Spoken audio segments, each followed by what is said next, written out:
नमस्कार बंधुरा देखो आमी दबती साहा मुर्शिदाबाद जिला नवग्राम थाना থেকে আমি বলছি।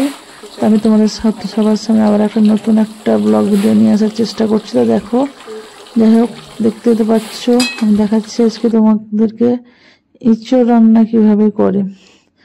তাই ইঁচড়টা দেখো কেটে নিলাম, এরপর দেখো পিস পিস ভাবে কেটে নিয়ে এটাকে ছিলে নিতে হবে। তো পিস পিস করে নিয়েছি, এরপর এগুলো সব ছিলে পিস করে নেব। তারপর সঙ্গে থাকো, দেখতে থাকো কিভাবে কি করি, পুরোটাই তোমাদেরকে দেখাচ্ছি ভিডিওটার মাধ্যমে। তোমাদের আশা করি উপকারে লাগবে, আর উপকারে লাগলে সবাই লাইক কমেন্ট অবশ্যই করবা, ভালোবাসা দিয়ে সঙ্গে থাকবা, চ্যানেলটা সাবস্ক্রাইব করবা।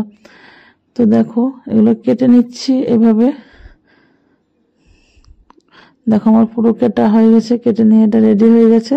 তো এটা একটুকু দেখো এগুলো ছিলে নিয়েছি আর এভাবে কেটে নিয়েছি এগুলো সব। তো এবার চলো দেখা যাক। কড়াই একটু জল বসিয়ে নিয়েছি, জলের মধ্যে একটু হলুদ দিয়ে নিলাম,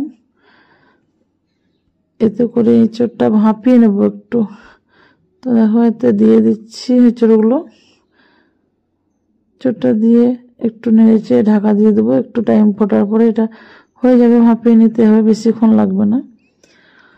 তো ততক্ষণ দেখি চলো। দেখো এটা ফুটে গেছে, দেখো একটু ভাপা হয়ে গেছে, কত সুন্দর জলটা ফুটে যে কষটাই বলো বা আঠা কষ যেটাই আছে সবটা বেরিয়ে গেছে। এটাকে ছেঁকে নিতে হবে, এটাকে ফুটো বাটিতে ঢেলে ঝরিয়ে নিতে হবে, কারণ জলটা থাকলে তো এটার সঙ্গে কিছু হবে না, তো এটা ঝরিয়ে শুকনো হয়ে যাবে তাহলে। তো চলো দেখা যাক, এরপর রান্নাটা পুরো দেখতে থাকো কেমন হয়, কতক্ষণ হয়। এবার কড়াইটা বসিয়ে দিলাম, কড়াইয়ে পরিমাণ মতো তেল দিয়ে দেবো। তো সেই ফাঁকে আমি দেখো আলুগুলো কেটে নিয়েছি ডুবো ডুবো করে। তেলটা দেখো গরম হয়ে গেছে, আর ফোড়নের জন্য ব্যবহার করছি তেজপাতা, শুকনো লঙ্কা, জিরে, এই গোটা গোলমরিচ, এলাচ, এগুলো সব কিছু ব্যবহার করছি। আর নইলে শুধু পাঁচ ফোড়নের ব্যবহার করতে পারো, যে যেটা ইচ্ছে। তো দেখো এঁচড়গুলো এবার ভালোভাবে কষিয়ে নেব তেলে, ভাজা ভাজা করে কষে নেব, কারণ এটা না কষালে না টেস্টটা আসবে না সেভাবে।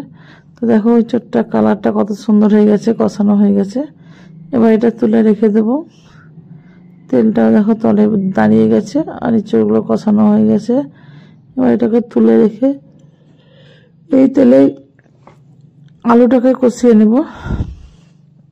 আলুটা দিয়ে দিলাম কড়াইয়ে, আলুটাকে নাড়াচাড়া করে এটাকে ঢাকা দিয়ে দিয়ে অল্প হেঁটে হেঁটে হালকা ফ্লেমে এটাকে ভালো করে কষিয়ে নিতে হবে। তো দেখো আলুটা এবার কষানো হয়ে গেছে, আলুটা দেখো কত সুন্দর কালার হয়েছে, একদম মুচমুচে করে ভাজা হয়ে গেছে। প্লাস দেখো ওই অল্প তেলের মধ্যে তবুও তলে তেলটা রয়েছে, কারণ কষানো যখন হয়ে যায় কোনো জিনিস তখন দেখবে তেল অটোমেটিক ছেড়ে দেয়, সে তেল আর গায়ে লাগে না, থাকে না। তো দেখো আমার ওই তেলে হয়ে গেছে আলু ইঁচড় সবই কষানো। তো ওই তেলের সঙ্গে এবার আমি আরেকটু তেল অ্যাড করব, একটু তেল অ্যাড করে তেলটা দিয়ে নিলাম। দেখো মশলাটা বেটে রেখেছি, এতে বাটা আছে আদা, লঙ্কা, রসুন, জিরে, এগুলো সব কিছু বাটা আছে। আর গোটা মশলা ব্যবহার করলাম টমেটো, পেঁয়াজ আর কিছু কাঁচা লঙ্কা চির করে রেখেছিলাম। তো বাদ বাকি যে যেমন ঝাল খাবার সে সেরকম ব্যবহার করবা, কাঁচা লঙ্কা, শুকনো লঙ্কা যেটা যেটা ব্যবহার করবা।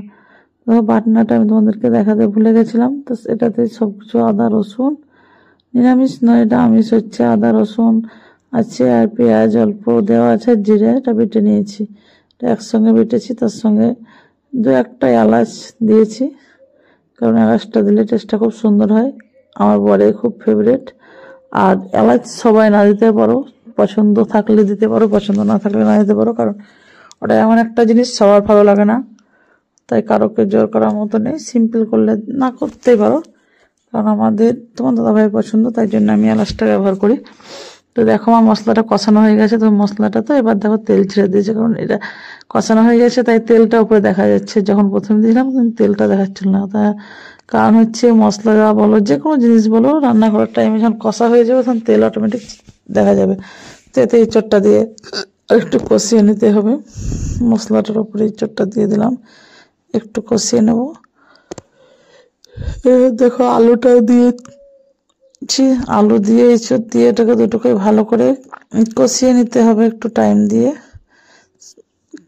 এতে জল দিয়ে দিলাম, জলটা দিয়ে ফুটে গেলে এটা মাখা মাখা করে তৈরি হয়ে যাবে আজকের আমার ইঁচড় রান্না।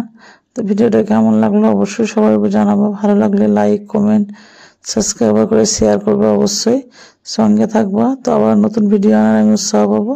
তো দেখো আমার রান্না হয়ে গেছে।